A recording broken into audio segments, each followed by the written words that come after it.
Mom hissed across the table, "You're just bitter because Sierra succeeded." I said, "Then ask her to return the $61,000 I gave you since college." Even Dad dropped his fork. I gripped my water glass so hard my fingers turned white, but I refused to let my mother see how deeply her words cut. "Amanda, you'll never be as good as your sister." The chandelier light catches in the crystal, sending prisms across the white tablecloth as silence crashes down on our family dinner. Sierra's promotion celebration dinner, the reason we're all gathered around my parents' mahogany table on a Wednesday night. The dinner I rushed to after a 10-hour workday, barely having time to change from my rumpled blouse to a fresh one. "Mom," Sierra starts, but stops when our mother raises her hand. "It's just fact, dear. Your sister chose stability over ambition. Nothing wrong with that, but we need to acknowledge reality." My father clears his throat, studying his plate of half-eaten salmon. "Your mother's right, Amanda. Sierra's on track to make vice president before 30. Different paths." I look at Sierra in her crisp crimson dress, her hair perfectly styled even after a full day at the office. Then at our mother, wearing the pearl necklace I bought her last Christmas. The one she claimed was nice but not really my style, before wearing it to every one of Sierra's events. Something snaps inside me. 2 years of swallowed words rise in my throat. I stand, open my purse, and pull out the mortgage statement I'd been carrying for 3 days, waiting for the right moment. "There is no right moment for this. I've been paying your bills for 2 years, I say, placing the paper on the table, including this house. My mother's eyes widen briefly before she composes herself. She waves her hand dismissively, the gesture so familiar it makes my stomach clench. That's what family does. Sierra needs to focus on her career. My mind flashes back to Sierra's college graduation 6 years ago. My parents presented her with keys to a brand new red Mazda, complete with a giant white bow on the hood. Later that afternoon, they handed me a gift bag containing a coffee mug printed with my alma mater's logo. "You're already established," Mom had explained when she caught my expression. "Your sister needs our support." Then came that first call 2 years ago, Dad's voice uncharacteristically hesitant, explaining a temporary financial setback. "Just one mortgage payment," they said, "just until things stabilized." I touched the corner of the mortgage statement now spread on the table. 2 years of payments isn't temporary help anymore. "Family supports each other," Mom says, her voice hardening. "Why are you being so selfish?" I reach into my bag again and pull out the stack of receipts I've been collecting, bank statements, transfer confirmations, canceled checks, 2 years of financial drain organized in a neat accordion file. "I've supported plenty," I say, my voice steadier than my hands, "but I'm not your ATM." My father's face reddens. "Your sister's at a critical point in her career, and I'm at a critical point in my patience," I reply, surprising myself with the steel in my voice. Sierra looks between us, confusion creasing her forehead. "What's happening right now?" No one answers her. My mother stares at me with narrowed eyes, my father studies the ceiling as if the answer might be written there. I stand in my parents' dining room, suddenly aware of what I'm risking. These are my only family connections, the people who raised me, the sister I helped with homework and drove to dance recitals. Yet looking at their faces, I see for the first time how they measure my worth, not in love or memories or shared blood, but in dollars I can provide while staying conveniently in the background. "I'll be taking a break from family dinners," I say, gathering my purse and family payments. My mother's face hardens into something I barely recognize. "You'll regret this, Amanda. Family is all we have in this world." I pause at the doorway, feeling a strange lightness. Then I guess I have nothing. A whole week passed after that dramatic dinner, and besides Sierra's rare messages, my parents did not contact me. However, on Thursday afternoon, my mother called me to help her organize her tax paperwork. "Since you're so good with numbers," a backhanded compliment that acknowledged my skill while dismissing my career. I never intended to find it, but as I sorted through the chaotic stack of documents on her desk, a familiar name caught my eye. Mine. I freeze. A student loan statement in my hand, not mine, but Sierra's plate. The words blur, then sharpen with horrifying clarity. A payment of $19,400 with a transfer confirmation bearing my account number. My fingers tremble as I flip through more pages. Car payments. Credit card statements. My stomach twists into a knot so tight I can barely breathe. These weren't emergency payments. They weren't temporary help. This was systematic. Planned. Expected. I hear footsteps behind me and turn to see my mother in the doorway. Her pearl necklace, my Christmas gift, gleaming against her crisp white blouse. "Did you find the mortgage interest forms?" she asks, then notices the papers in my hands. Something flickers across her face. Not guilt, but annoyance at being discovered. "What is this? What is this?" My voice sounds distant, like it belongs to someone else. Dad appears behind her, his reading glasses perched on his forehead. Sierra stands in the hallway, thumbs tapping on her phone screen, barely glancing up. "Amanda, don't make a scene," Mom says, stepping into the office. Dad follows, both of them towering over me as I sit in the leather desk chair. The ledger lies open between us like a confession. "You used my money to pay Sierra's student loans." I tap the statement with my index finger. $19,400. Mom waves her hand dismissively. You were helping the family. Sierra's loans were the most pressing need. And her car payments? I hold up another statement. $3,600 last year alone. Transportation is essential for her position, Dad says, adjusting his glasses. She meets with clients. The credit cards? I fan out the statements. $9,000.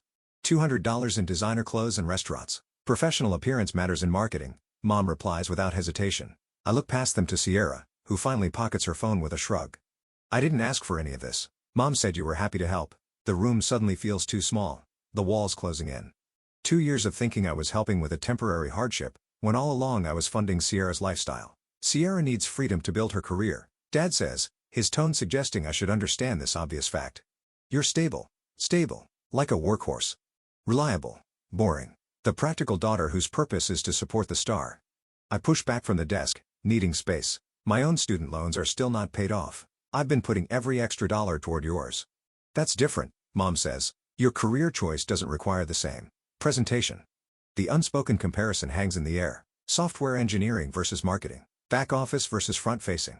Invisible versus celebrated. Do you have any idea what this is doing to my financial future? I ask, my voice stronger now. If I keep supporting everyone, I'll never have anything for myself. Mom blinks, genuinely confused by my concern. Family supports family, Amanda. We've always taught you that. Sierra's wedding is coming up. She continues, a new gleam in her eye. Of course you'll help with that too. She deserves the perfect day. The casual assumption knocks the wind from me. I grab the ledger, flipping to the last page where I've tracked every payment. The total glares back at me. $61,000. $61,000. 2 years of mortgage payments, student loans, car payments, credit cards. $61,000 spent supporting my family while they treated me as the less successful daughter. I close the ledger with trembling hands. All this time, I'd been enabling their favoritism by financing it. Later that afternoon, I show the ledger to Diane, my colleague and the closest thing I have to a friend these days. We sit in a cafe, coffee growing cold between us as she examines the pages. This isn't normal family support, Amanda, she says finally, closing the book and sliding it back to me. This is exploitation. The word hits me like a physical blow. Exploitation, not help.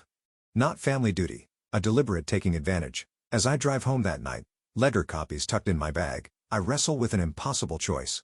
Should I cut off financial support immediately and force my family to face reality, or gradually reduce payments to give them time to adjust? The first option might shatter relationships beyond repair, but the second meant more months of financial strain for me. What would you do when the people who should love you unconditionally only value what you can give them? Next Wednesday morning, at work, my phone buzzes with the 5th call for my cousin this week. My family will hold a family emergency meeting, yet I intend not to go. I silence the phone and slide it face down on my desk, watching the screen light up again almost immediately. The Morris family reunion is apparently all anyone can talk about. Are you avoiding someone? Diane asks from her cubicle, eyebrow raised. My mother organized a family reunion without telling me, I say, rubbing my temples. Now she wants me to fund it. Diane's eyes widen. The nerve after everything else they've taken. I nod, opening my email to find 3 messages from aunts and uncles I haven't spoken to in months. Each contains subtle variations of the same request. The family needs help, and apparently, I'm the designated helper. Did you know about the reunion? I asked Diane. No, but your sister's engagement is all over social media, she says, turning her monitor toward me. Your mother tagged everyone except you. Sierra's beaming face fills the screen, a diamond ring prominently displayed on her left hand. The caption reads, planning the celebration of the century for my beautiful daughter. Blessed. My stomach tightens when I see the first comment. Amanda will help make it perfect. I've become the family ATM, and now they're making promises on my behalf. Later that evening, I curl up on my couch with a cup of tea, scrolling through Facebook. My thumb freezes over a photo posted 5 weeks ago, my parents and Sierra posing in front of a Las Vegas sign, cocktails raised in celebration. The timestamp shows it was taken during the weekend. I worked overtime to cover an emergency property tax payment for their house. They went to Vegas with my money while telling me they couldn't make ends meet. In the days that follow, sleep becomes a luxury I can no longer afford. Night after night, I lie awake, calculating numbers, how much I've given, how much they've asked for, how much I have left. The weight of financial worry presses against my chest until breathing becomes difficult. During meetings at work, I catch myself drifting away, thinking about the second notice on my own student loan payment, while Sierra's loans are paid in full with my money. You look exhausted, my boss commented one Thursday morning, after I missed a deadline for the first time in 3 years. I'm fine, I lie. But the dark circles under my eyes tell the truth. I start keeping a journal every phone call, every request, every dollar transferred. The small leather-bound book becomes my constant companion. In its pages, I document the pattern of manipulation that has shaped our family dynamic for years. The casual mentions of Sierra's accomplishments, followed by requests for money, the guilt trips when I hesitate, the celebration dinners I pay for but am barely acknowledged at. The evidence builds page by page, an undeniable record of systematic exploitation. One Tuesday evening, as I am sorting out documents, Amanda? A familiar voice catches me off guard as I leave the office one evening. Uncle Frank stands by the elevator, his weathered face creased with concern. "Uncle Frank," I say, surprised. "What are you doing here?" "Looking for you," he says simply. "You've missed the last 3 family gatherings, not like you." I look down, unsure how to explain. "I always thought you were the backbone of this family," he continues, his voice gentle. "Now I'm wondering if they've been taking advantage of that strength." His words hit with unexpected force, and I blink back sudden tears. The following Saturday, I find myself in my parents' kitchen. Sierra sits at the counter flipping through bridal magazines while my mother circles venue options in red pen. The country club deposit is due next week. My mother says, without looking up, "Sierra deserves the perfect celebration. You can cover the venue deposit next week." Not a question, a statement. Something in me snaps a clean, decisive break. "I'm not paying another cent," I say, my voice steady, "for anything." The room goes silent. Sierra's head jerks up from her magazine. My mother freezes, pen hovering over the page. "Don't be ridiculous," she finally says, but uncertainty flickers across her face. "I'm serious," I continue, finding strange power in the stillness of my voice. "I've paid the mortgage, Sierra's loans, credit cards, car payments. I'm done." My mother's mouth opens and closes, fish-like, as she searches for the manipulative words that have always worked before. But for the first time, I see her tactics clearly, the guilt, the comparisons, the subtle insults wrapped in maternal concern. "I've been financing my own mistreatment." "You can't just," she begins. "I can," I interrupt. And I am. The next day, Diane spreads spreadsheets across her dining table, calculator in hand. "Without supporting them," she says, circling a number, "you could pay off your student loans in 3 years instead of 15. The figure stares back at me, a future I hadn't dared to imagine. Uncle Frank calls that evening. "I spoke with your mother," he says. "She's not happy." "I know." "Good," he responds firmly. "Sometimes family needs to learn hard lessons. I'm proud of you for setting boundaries." That night, I open my laptop and begin searching for job opportunities outside of Austin. Seattle catches my eye-tech jobs with higher salaries, a fresh start 3,000 miles from Texas. I allow myself to imagine a life built around my own needs and dreams instead of my family's demands. The next morning, I drive to the bank and request printouts of every transaction for the past 2 years. The clerk raises an eyebrow at the volume but complies. Hours later, I organize the stack of papers chronologically, highlighting each payment to my parents. Tucked among my father's financial documents, I discover a statement for an account I've never seen before. An account with a balance that contradicts every claim of hardship he's made. He's been hiding money while I've been draining my savings to support them. My phone rings just as I process this discovery. My mother's name flashes on the screen. "We're having an emergency family responsibility meeting tomorrow," she announces without greeting. "The mortgage payment didn't arrive." "I know," I say, feeling calmer than I have in years. "I told you I'm done paying." "This isn't a game, Amanda," she snaps. "Be here at 6. I hang up and look at the evidence spread across my table, proof of years of manipulation and exploitation. For the first time, I hold all the cards. "I'll be there," I whisper to myself. With receipts. On Tuesday evening after work, I arrive 15 minutes early for the family meeting, parking my Toyota 2 houses down from my parents' colonial-style home. The weight of the 3-inch black binder on my passenger seat represents 2 years of financial drainage, meticulously organized by category and date. Uncle Frank's advice echoes in my head when he called me this morning. Don't let them control the narrative. The familiar smell of lemon furniture polish hits me as I enter without knocking.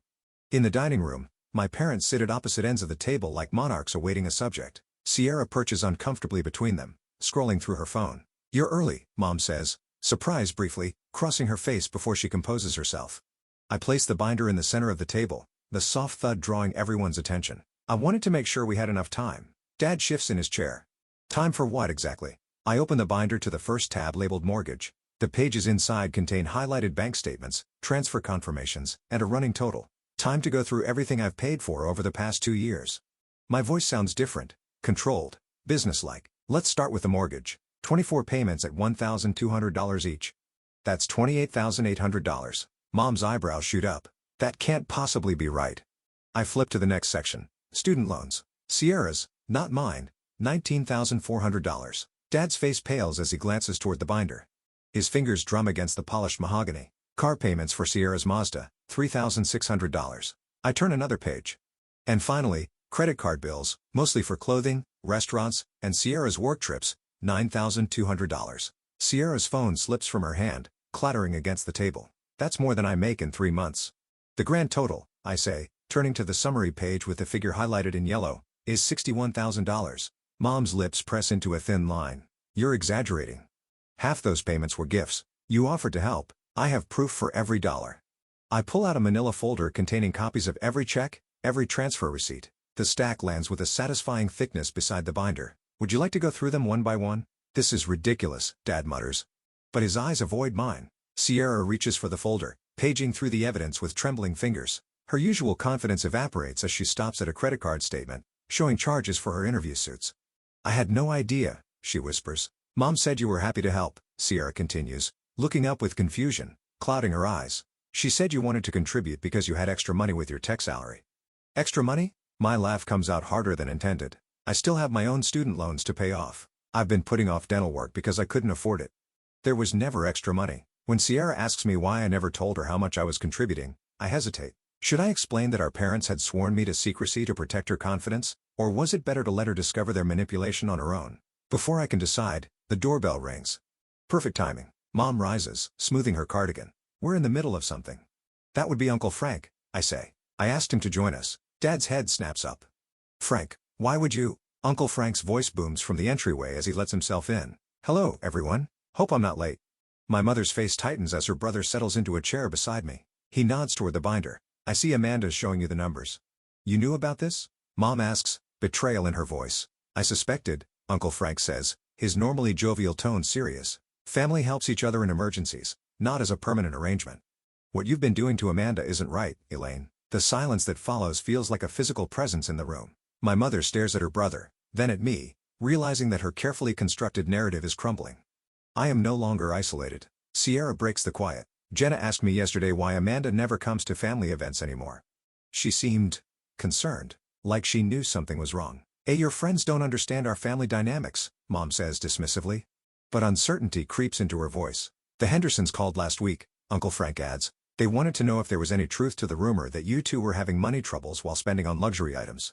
Dad's face reddens. That's none of their business. The dining room falls silent again until Sierra's phone pings with an incoming message. She glances at it, then looks up with widened eyes. It's from the mortgage company, she says, turning to our parents. They're sending a late notice. In that moment, watching my father's shoulders slump and my mother's mask slip, I realize the first cracks in their carefully maintained facade have appeared. The financial house of cards they've built is beginning to collapse, and for the first time, I'm not rushing to prop it up. 2 days later I sit across from my parents at their kitchen table, where the light catches dust particles floating between us. The space feels different now, smaller, less intimidating. My father's smile looks strained as he slides a paper toward me. Amanda, we've been thinking. He clears his throat. We understand your concerns about the financial arrangements. My mother nods, her eyes darting to the stack of past due notices peeking from beneath a cookbook. Families should acknowledge each other's contributions. We haven't done that enough with you. The script sounds rehearsed. I watch their performance with new clarity. The way Dad's fingers drum nervously on the table, how Mom keeps glancing at the bills she's trying to hide. We have a compromise. Mom continues. If you resume the mortgage payments, we'll make sure everyone knows how much you help. Sierra too. Dad leans forward. Think about what you're risking, Amanda. Family relationships can't be repaired once they break. Is that what you want? Their words hang in the air between us, a final attempt to reclaim control. 2 months ago, I might have folded. 2 weeks ago, I might have negotiated. Today, I simply open my laptop. I've accepted a new position, I say, turning the screen toward them. Software architect at Meridian Tech in Seattle. I start next month. The color drains from my mother's face. Seattle? That's across the country. The salary is $135,000. I continue, pulling up a spreadsheet I've prepared. That's $33,000 more than I make now. Dad leans forward. That's wonderful, honey. But, and without supporting this household, I interrupt, highlighting a row on my budget. I'll save approximately $3,200 every month. My mother's lips press into a thin line. You can't just leave. I've been paying for the privilege of being disrespected, I say. My voice steady. That arrangement is over. Dad reaches for my hand, but I pull back. Amanda, be reasonable. I am being reasonable. For the first time in years. My phone buzzes with a text from Uncle Frank. Everyone's here. Ready when you are. I need to go, I say, closing my laptop. Sierra's dinner starts in 30 minutes. My parents follow. The restaurant buzzes with conversation as I enter the private room. Uncle Frank reserved. Sierra sits at the head of the table in a cream-colored dress, surrounded by aunts, uncles, and cousins I haven't seen in months. My parents trail behind me, confusion evident on their faces. What is this about? My mother whispers harshly. I don't answer, making my way to Sierra. She looks up, her smile faltering when she sees my expression. Amanda? What's going on? I place a wrapped gift box in front of her. The silver paper catches the light from the chandelier above. I wanted to show you something. To all of you, I say loudly enough for everyone to hear. The room quiets. Open it. Sierra hesitates before carefully removing the wrapping paper. Inside lies a leather-bound portfolio containing every financial record, receipt, and bank statement from the past 2 years. Here's my gift to you, the truth about who's been supporting you. Sierra flips through the pages, her expression shifting from confusion to shock. It's all there, I say quietly. $61,000 over 2 years. Sierra looks up, her eyes filling with tears. She turns to our parents, who stand frozen near the doorway. How could you? My mother steps forward. Sierra, this isn't the place. No, Sierra snaps. Holding up a page. We need to fix this at this moment. Uncle Frank stands. Your sister has been carrying this family while being treated like she's less successful than you. Aunt Patricia gasps. Martha, is this true? My mother's face reddens as murmurs spread through the room. My father stares at the floor. Sierra pushes back from the table and walks to me, still clutching the portfolio. Her voice drops to a whisper. I never knew you cared so much for me. A tear slides down her cheek. From now on, live for yourself. The room watches in stunned silence as Sierra confronts our parents, demanding answers I've sought for years. I feel something loosen in my chest, a knot of resentment and obligation beginning to unravel. Later that week, I hear through Uncle Frank that my parents are considering selling their house. Without my monthly contributions, they can't afford the mortgage. Part of me wonders if any relationship with them can be salvaged, or if I even want to try. I tape shut another moving box in my apartment, marking it kitchen with a black marker. Seattle awaits a new job, a new home, a new start. As I wrap glasses and newspaper, I find the photo album I'd tucked away years ago. Opening it reveals faded pictures of family vacations, holiday gatherings, birthday celebrations, smiling faces that look like strangers now. I close the album and place it in a box labeled Undecided. 6 months later, the morning light streams through my Seattle apartment windows, painting my small dining table in warm gold. I stare at the notification for my student loan app balance reduced by another $2,400 this month. No mortgage payments for my parents. No credit card bailouts for Sierra. Just my own financial freedom, one payment at a time. My laptop chimes with an incoming video call. Diane's familiar face fills the screen, her Atlanta kitchen visible behind her. Look at you. Seattle suits you, she says, sipping coffee from her oversized mug. You seem different. I straighten my shoulders. I closed 2 major projects this quarter. Team lead says I'm on track for promotion by December. And no one taking credit for your work this time, Diane notes. I laugh, a real laugh that starts in my belly and rises without restraint. It's strange not having to downplay my success to avoid making someone else feel bad.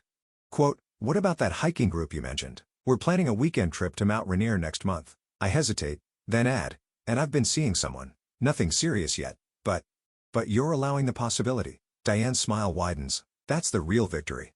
Later that evening, I slip into a sage green dress for my company's gathering dinner. As I adjust my simple gold necklace, I notice my reflection shoulders back, chin lifted, eyes clear. The woman who left Austin 6 months ago would have hunched slightly, making herself smaller. The banquet room buzzes with conversation when I arrive. My department head waves me over to a table near the front. There she is. She announces to the group, Amanda's client satisfaction scores were the highest in the company this quarter. The Reynolds account specifically requested her for their next phase. A round of applause follows. My cheeks warm, but I don't deflect or diminish the praise. I simply say, thank you. I'm proud of the work we've done. When the woman beside me asks about family, the question doesn't twist my stomach into knots like it once would have. My parents and I are taking some space. I say, calmly, butter knife steady in my hand, my sister and I are finding our way to a more honest relationship. No shame colors my voice. No elaborate excuses fill the silence. Just truth, simply stated. Sometimes family is complicated, she responds. Yes, I agree. And sometimes it's exactly what it appears to be. The weekend brings Diane and Uncle Frank to Seattle. We gather in my small living room, takeout containers scattered across my coffee table. Uncle Frank raises his glass of Pinot Noir. To Amanda, he says, who taught me it's never too late to choose your real family. Diane chimes in, to building the family you choose, not just accepting the one you were born into. We clink glasses as I absorb their words, feeling the truth of them settle into my bones. The following Tuesday, an unexpected email appears in my inbox. Sierra's name in the sender field makes my finger hover over the delete button, but curiosity wins. I took over Mom and Dad's mortgage payments last month, she writes. They weren't happy about it. Dad actually suggested I ask you to help out until I get established. I told him I've been established for years, just never financially independent. That's changing now. The email continues, detailing her struggles with budgeting and financial responsibility. It's harder than I expected, she admits, but also more satisfying. I think I understand now what you've been trying to tell me. I read the final paragraphs twice. Mom and Dad want to visit you. I told them that's your decision, not mine. They don't quite understand why you won't. Let bygones be bygones.